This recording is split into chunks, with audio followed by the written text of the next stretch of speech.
Samsung Galaxy A5 este subțire, ușor și din aluminiu. Din momentul în care îl ții în mână, ai acel sentiment de premium pe care Samsung îl caută de ceva vreme. Deși este din aluminiu, A5 este destul de subțire și cântărește doar 123 de grame.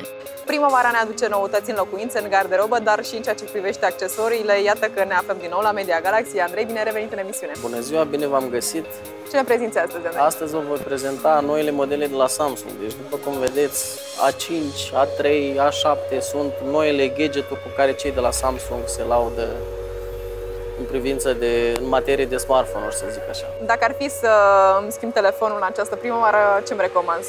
Deci v-aș îndruma neapărat pe acest excepțional smartphone, pot să zic, pentru că sunt niște telefoane de ultimă generație, au niște procesoare foarte, foarte puternice, iar pe lângă designul cu care ne-am obișnuit clasic, cel de la Samsung, noile modele, deci A3, A5, A7, au revenit pe piață cu un design minimalist, să zicem așa, deci sunt confecționate din aluminiu.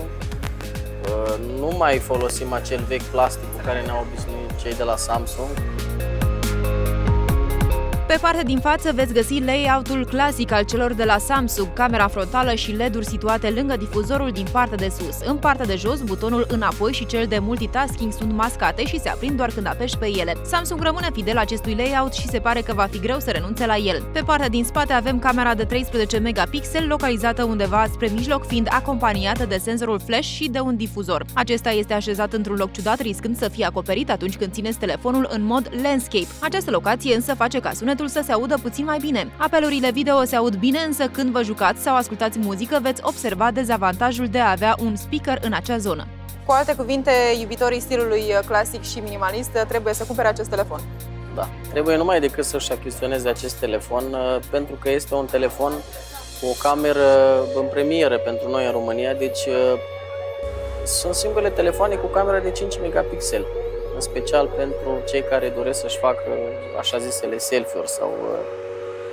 Pentru cei care vor să se afișeze non-stop pe Facebook, acest telefon se potrivește cu desăvârșire. Exact. Ce alte noutăți mai aduce acest tip de telefon?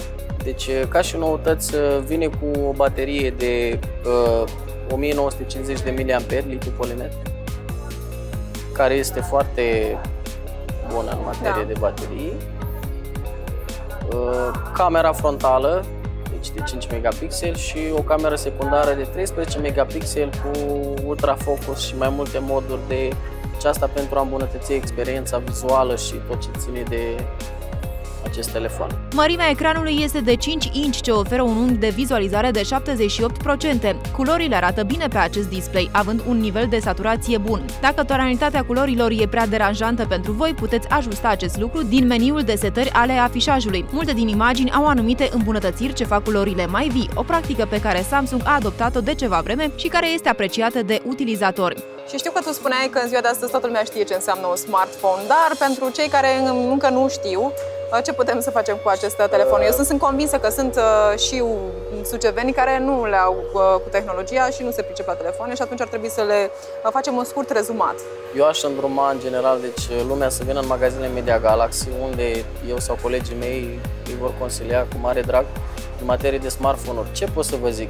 Ce înseamnă practic termenul ăsta de smartphone? Deci este un telefon care folosește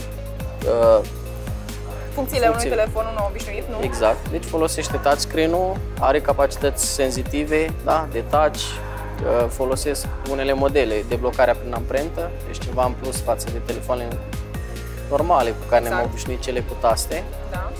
Au o cameră foarte puternică, au o rezoluție foarte bună, atât la display, deci nu vă obosesc ochii, nu vă obosesc retina.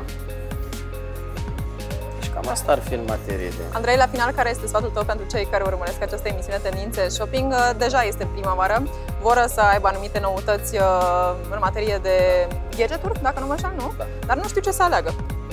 Deci, cel mai bine este să vină în magazinele noastre, să studieze, sunt tot felul de benchmark-uri, sunt tot felul de site-uri care comercializează aceste produse, dar la Media Galaxy vor găsi îndrumare și cele mai bune prețuri la ora actuală de pe piață. Pentru unii oameni, camera foto de pe telefon este cel mai important aspect al acestuia. Samsung a realizat acest lucru și ne oferă una din cele mai bune camere foto de pe un smartphone. Samsung Galaxy A5 vine cu o cameră foto principală de 13 megapixeli, extrem de rapidă și care oferă imagini foarte clare. Pentru un dispozitiv mobil, profunzimea acestor capturi este destul de bună și dă posibilitatea utilizatorului să scoată în evidență obiectele aflate în fundal. Imaginile sunt luminoase, colorate, realiste și pline de culoare. În condiții de iluminare scăzută, imaginile apar totuși destul de bine, dar există totuși o nuanță de gri și câteodată lipsesc culorile. Dar trecând peste acest aspect, pentru condițiile de iluminare scăzută, camera foto își face treaba destul de bine. În ceea ce privește softul, camera foto are mai puține funcții decât Galaxy S5. Există doar câteva moduri de fotografiere disponibile pe acest telefon, dar puteți descărca din magazinul Samsung mai multe moduri, deși vorbim de doar 2 adăugiri. Camera frontală are 5 megapixeli și, la fel ca în cazul lui S5, imaginilor le lipsesc detaliile și culoarea din cauza dimensiunii lentilei, care nu permite prea multă lumină, ceea ce înseamnă că software-ul trebuie să compenseze acest lucru. Setările speciale sunt disponibile în meniul din partea dreaptă, unde avem la dispoziție funcția de albire, activarea camerei foto în mod vocal și așa mai departe. Dacă nu ai nevoie de cele mai performante specificații și un ecran la cea mai mare rezoluție la un preț corect, Samsung Galaxy A5 este o opțiune destul de bună.